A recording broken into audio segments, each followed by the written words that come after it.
Hola, makasih udah klik video ini. Now you're watching Ada Dindada.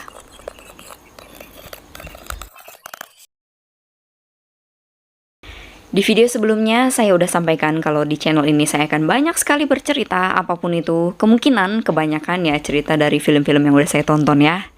Mudah-mudahan kamu dapat informasi yang bermanfaat, atau seenggaknya saya harap kamu terhibur karena nontonin saya ngomong.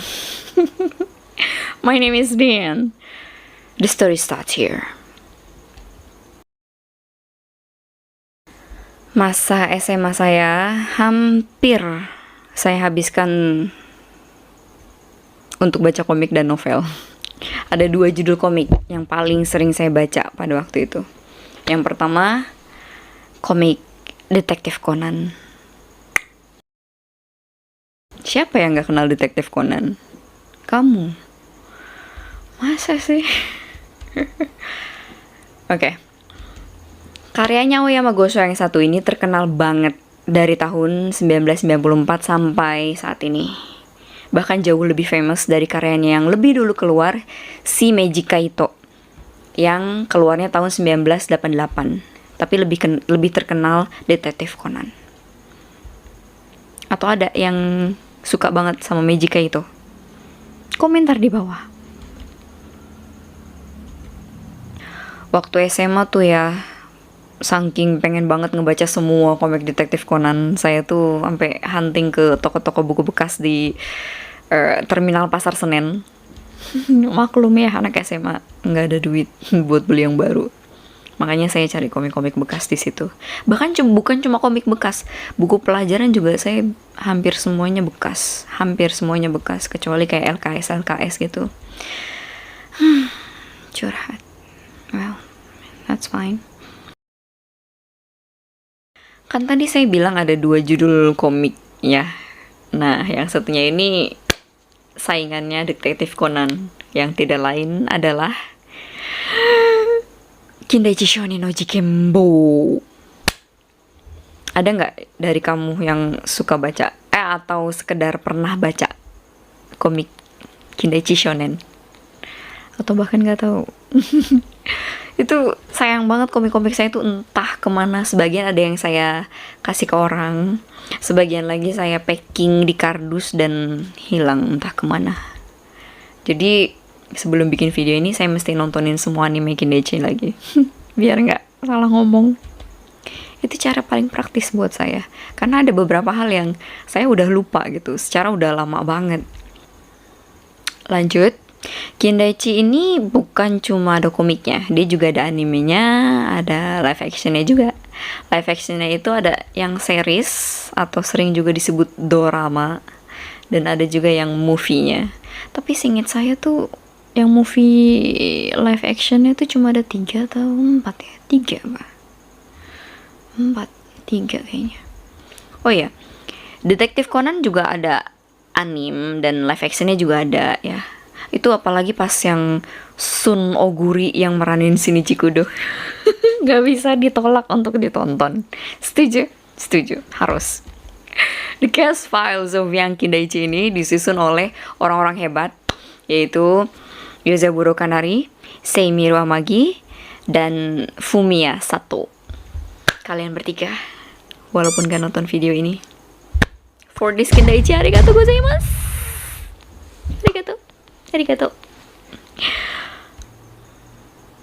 Aoyama Gosho juga nggak kalah hebat kok, karena emang lebih terkenal Detektif Conan ya daripada Kindaichi ini.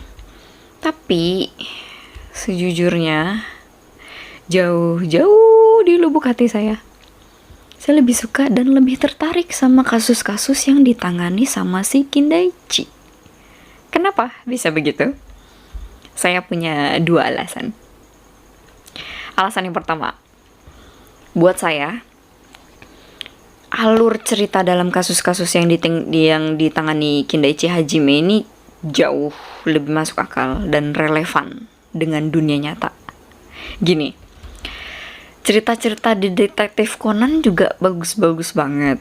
Tapi karena tragedi yang menimpa Shinichi Kudo ini terkesan fiktif banget ya, boleh ya, namanya juga komik ya, fiktif. Enggak, gini. Shinichi Kudo ini dicekokin obat namanya APTX 4869, terus badannya mengecil, terus belum lagi peralatan super duper canggih yang dibuatin sama Profesor Agasa Hiroshi buat ngebantuin si Conan kecil. Waduh, itu mind blowing banget. Terus belum lagi adegan setiap kali Kogoro Mori, bapaknya Shiran pingsan, terus Conannya bersembunyi gitu kan, sambil pakai alat pengganti suara itu di dasi kupu-kupunya gitu. Itu nggak masuk akal banget. Ya komik sih, cuma selera sih. Gini, Detektif Conan tuh seru banget, menegangkan, tapi kurang memberikan rasa horor gitu buat saya. Saya nggak ngerasa terlalu dapet horornya pas sama kasus-kasus yang terjadi di Conan. Beda banget sama kasus-kasus yang dipecahin sama Kindaichi. Alurnya, cara ngungkapin kebenarannya, itu dibuat semasuk akal mungkin. Jadi saya yang ngebaca atau nontonnya tuh bisa 100% ngerasain deg-degannya. Karena berasa real banget. Oke, itu alasan pertama. Alasan yang kedua, kepintaran yang dimiliki Shinichi Kudo itu terlalu over, terlalu luar biasa. Ya, emang sih orang tuanya Shinichi Kudo itu orang-orang pintar ya. Tapi tetap aja untuk ukuran anak SMA kayak Shinichi dengan kepintarannya dia itu sangat terlalu nggak masuk akal. Dia tahu banyak tentang obat-obatan, dia sering menunjukkan kalau dia itu tahu beberapa bahasa asing, pengetahuan tentang teknologinya juga parah banget, dia hampir tahu segalanya. Parah. Beda sama Kindaichi, anak SMA yang memang dia punya IQ 180, itu lumayan tinggi ya. Tapi karena sifat malasnya yang keblenger ya, dia itu sering banget dapat nilai jelek. Peringkat di kelasnya hampir selalu paling akhir. Sering remet ujian juga. Dan hal itu masuk akal. Manusiawi banget. Kenapa? Karena dengan IQ yang setinggi itu, tapi karena dia malas belajar ya, masuk akal nilai-nilai sekolahnya jelek-jelek kan. Ya tadi manusiawi banget. Terus nih, kalau ditanya, kok bisa selama ini Kindaichi selalu berhasil memecahkan kasus-kasus yang terjadi? Jadi pinternya tiga penyusun Kindaichi tadi ya, keseringannya itu,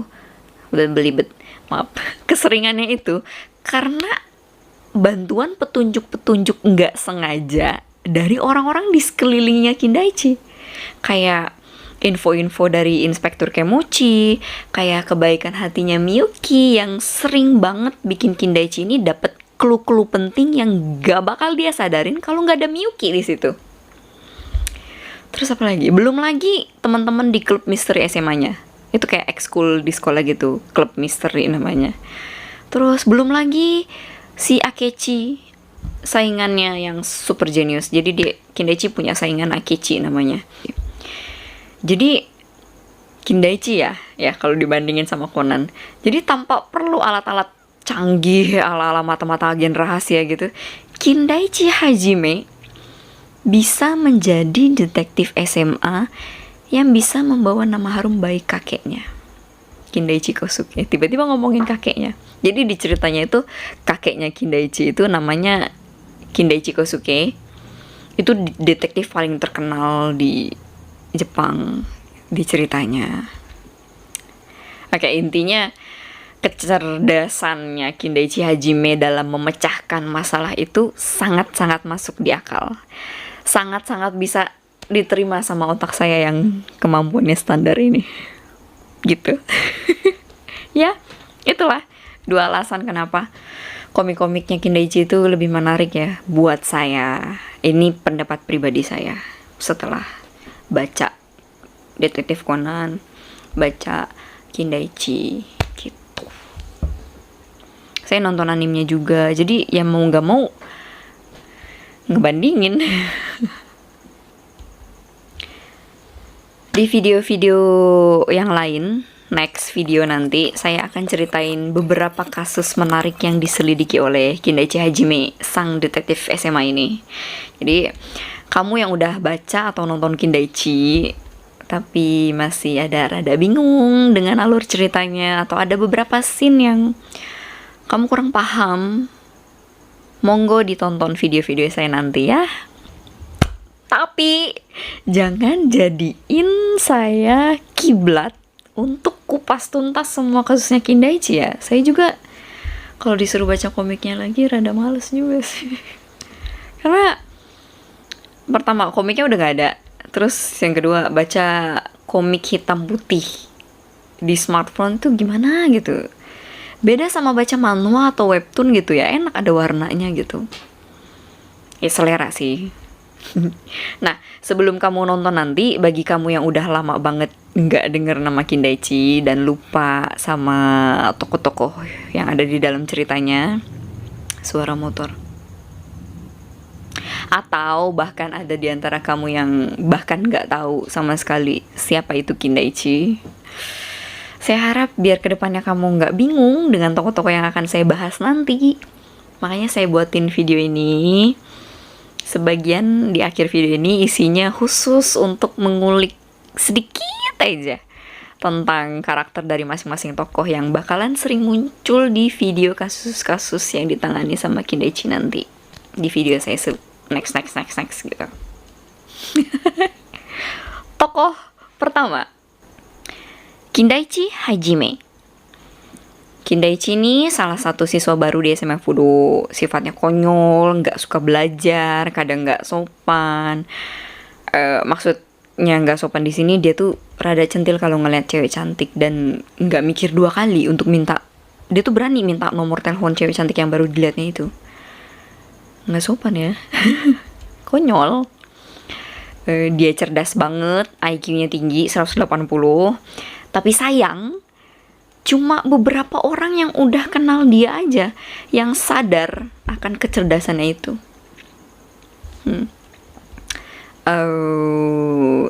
Kindaichi ini juga sangat berbakat dalam memecahkan kasus apapun itu. Dan bakatnya itu dituruni tidak lain dari kakeknya, Kindaichi Kosuke, yang tadi saya udah sebutin. Dia tuh detektif terhebat di seantero Jepang, diceritanya. Dan bukannya cuma ber-IQ tinggi ya, kalau menurut saya IQ-nya Hajime ini tinggi juga. Dia tuh baik hati banget, setia kawan, membantu orang tuh. Untuk bantu orang dia nggak mikir dua kali gitu, nggak perlu mikir dua kali, apalagi kalau yang minta bantu itu Nanase Miyuki. Tokoh kedua, Nanase Miyuki. Nanase Miyuki itu teman sekelasnya Kindaichi sekaligus sahabat dari kecilnya si Hajime ini. Manggil Hajime biar akrab sama Kindaichi. Buat kamu yang udah baca atau nonton, pasti udah bisa ambil kesimpulannya. Kalau Miyuki yang berhati bak malaikat ini, dia itu suka sama Hajime.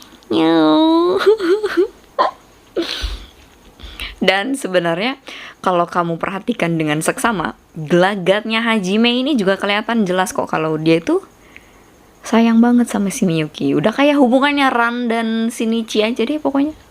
Kayak gitu. Seperti yang saya sebutkan sebelumnya, kebaikan hati dan kata-kata spontannya Miyuki ini sering banget nambahin petunjuk-petunjuk penting buat si Hajime mecahin kasus. Tokoh ketiga, Kenmochi Isamu. Di Detektif Conan, Aoyama Gosho punya Inspektur Megure Juzo. Di Kindaichi ada Inspektur Kenmochi Isamu. Kenmochi ya, bukan Kimochi. Beda. Dia adalah inspektur anggota bagian investigasi kepolisian Tokyo yang sangat mempercayai Kindaichi dalam menganalisis kasus-kasus yang terjadi. Saking udah deketnya sama Hajime ini kalau manggil dia tuh dengan sebutan Osang. Ya dia tuh artinya paman, om. Manggil detektif om. Kayak udah akrab banget gitu. Terus kemampuan menganalisa kasusnya Inspektur Kemochi ini, kemampuannya dia biasa aja. Dia polisi yang baik, jujur, tapi kurang sensitif. Makanya kalau di TKP ada Kindaichi, ya dia nggak mikir 2 kali gitu untuk ngebeberin semua informasi yang udah para polisi itu kumpulin. Dia udah percaya 100% sama kemampuannya Kindaichi. Tokoh keempat, tadi saya udah sebutin namanya, Akechi. Akechi Kengo. Lucu ya namanya Kengo. Akechi Kengo. Dia ini atasannya Inspektur Kemochi. Dia memegang banyak sekali wewenang di dunia kepolisian Tokyo ya. Dulunya dia magang di Los Angeles. Terus apa lagi ya? Suara motornya kencang banget. Maaf ya. Ini jam 12 malam loh. Orang nggak tidur apa? Saya juga belum tidur. Oke, stop. Akechi Kengo, dia tuh pas di SMA pernah punya julukan Holmes. Tahu Sherlock Holmes? Iya, norak banget sumpah emang. Tapi ya gitu, wajar dibilang Holmes. Dia tuh sering banget bersikap sombong, tapi gimana ya? Walaupun sombong ya, nih. Kamu bayangin, kamu lagi ngedengerin Hotman Paris nyombongin dirinya gitu. Bisa marah nggak? Kagak. Setiap si Akechi ngomongnya sombong gitu ya, ya udah gitu. Kita tuh dibuat nggak bisa ngomong apa-apa karena dia gitu yang lagi ngomong. Seorang Akechi Kengo gitu yang lagi nyombong. Nyebelin. Bukan cuma Kindaichi yang sebel sama dia. Saya juga. Saya yakin banyak sekali Kindaichi lovers juga sebel sama karakternya. Tapi juga kagum. Lanjut, Akechi Kengo ini sering banget jadi saingannya Kindaichi dalam memecahkan beberapa kasus. Pokoknya gini, menurut saya, nih buat gambaran perbedaannya Kindaichi sama Akechi. Kindaichi Hajime ini IQ-nya lebih tinggi daripada Akechi. Tapi kalau IQ itu, si Akechi lebih tinggi daripada si Kindaichi. Dia lebih cerdas gitu. Lebih pintar karena rajin belajar kali ya. Dia suka banget belajar matematika gitu, bla bla bla. Oh, sorry. Kayak gitu. Tapi entah kenapa, justru karena hal ini, keseringannya itu si Akechi ini kalah dalam kecepatan menyelesaikan suatu kasus. Sorry. Gitu. Tapi ya, nih kalau ada Kindaichi lovers yang dengerin ini, akui, Akechi Kengo tuh ganteng banget kan? Handsome, good looking, suaranya enak didengar, tinggi, ganteng deh, pinter lagi. Oh, ya gitulah. Tapi emang dasar orang ganteng ya, dia juga punya karakter yang ganteng kok. Dari gelagatnya dia itu, dia jelas-jelas menunjukkan bahwa dia mengakui kemampuannya si Kindaichi Hajime. Mantul. Cuman ya gitu, dia nggak pernah ngungkapin itu ke Kindaichi. Untuk memuji orang lain itu mulutnya susah banget, berat banget. Akechi Kengo. Tokoh kelima, Itsuki Yosuke. Itsuki-san, seorang jurnalis, penulis lepas. Kalau kamu ingat, dia ini pertama kali ketemu sama Kindaichi itu di kasus pembunuhan Danau Hiren. Spoiler alert. Pokoknya semenjak kasus itu, Kindaichi jadi gampang banget minta tolong sama dia untuk bantuin dia mecahin kasus. Karena si Itsuki ini ternyata mengagumi kecerdasannya Kindaichi. Dan dia percaya 100% bahwa Kindaichi itu tuh anak baik. Dia percaya itu. Itsuki Yosuke. Next, tokoh ke-6. Wah, Saki Ryuta dan Saki Ryuji. Pusing, sumpah pusing. Kenapa pusing? Karena di komik sama di animenya tuh beda alurnya. Di live actionnya juga beda. Gini, di manganya itu Ryuta ini mati pas di kasus Santa Claus janggut merah. Spoiler lagi, nggak apa-apa. Terus nanti muncullah adiknya bernama Ryuji Saki Ryuji. Umurnya beda 2 sampai 3 tahun gitu. Sama banget ya physically, sama rambutnya, model rambutnya sama-sama pakai kacamata, sama-sama kemana-mana bawa kamera, sama-sama mengagumi Kindaichi. Tuh, jadi mirip banget. Tapi di versi animenya ya, si Ryuta, kakaknya si Ryuji, ini nggak mati. Di kasus Santa Claus janggut merah itu, dia berhasil selamat. Beda tuh. Jadi untuk kamu yang belum baca manganya, saya nggak bisa ngomong apa-apa. Anggap aja 2 orang ini sama deh. Saya ceritain kasusnya ke kamu yang versi anime atau live actionnya aja nanti ya. Pusing saya juga. Pokoknya Saki bersaudara ini tuh kalau muncul di cerita, pasti kemunculannya itu membawa manfaat buat Kindaichi. Atau mungkin ada Kindaichi lovers yang mau menjelaskan dengan detail di kolom komentar. Monggo, please just do it. Lanjut tokoh ke-7. Makabe Makoto. Lucu namanya ya. Makabe ini menjadi ketua klub misteri SMA Fudo setelah ketua sebelumnya dibunuh di salah satu bangunan sekolah tersebut. Menjadi horor sih. Seharusnya dia akan muncul beberapa kali ya di next video. Entah kapan, tapi kalau menurut saya dia termasuk sosok remaja yang menyebalkan sih. Menurut saya. Karena saya gimana ya, baca komik, nonton animenya, ngelihat live actionnya, ya gitu. Ngeselin karakternya. Tokoh ke-8. Takato Yoichi. Wes, tegang ya. Tegang. Kenapa ya? Karena memang beda dengan Kaito Kid yang ada di Detektif Conan ya. Takato ini sangat manipulatif. Dia nggak segan-segan untuk manfaatin perasaan orang-orang lemah yang punya dendam. Dia manfaatin orang-orang lemah itu untuk menipu dan bahkan untuk melakukan pembunuhan berantai. Keji banget nih orang. Dia tuh cerdas, dia seorang pesulap jenius, dia manipulatif, bener-bener musuh bebuyutannya Kindaichi deh.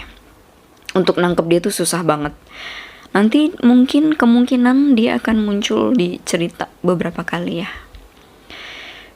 Takato. Saya berharapnya sih di dunia ini gak ada orang yang karakternya mirip si Takato Yoichi ya. Atau mungkin ada banyak.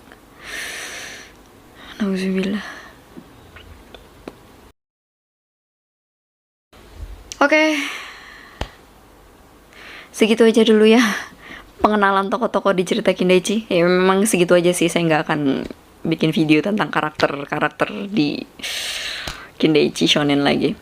Jadi di next videos, kalau misal saya sebutin nama Kemochi, ya kamu jadi dapetin sedikit lah gambaran karakternya dia tuh kayak apa sih. Dan teruntuk Shinichi lovers, Kindaichi lovers, saya minta maaf kalau ada salah-salah kata ya.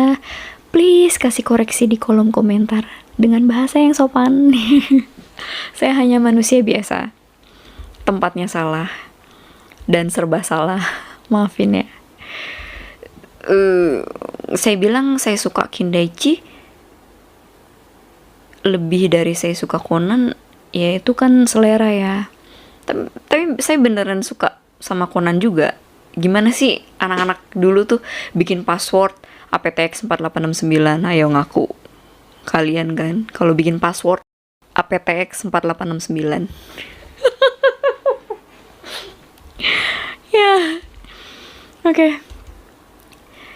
Saya minta maaf tadi karena pastinya juga ada beda-beda cerita dari versi komik, anime, dan live actionnya itu juga.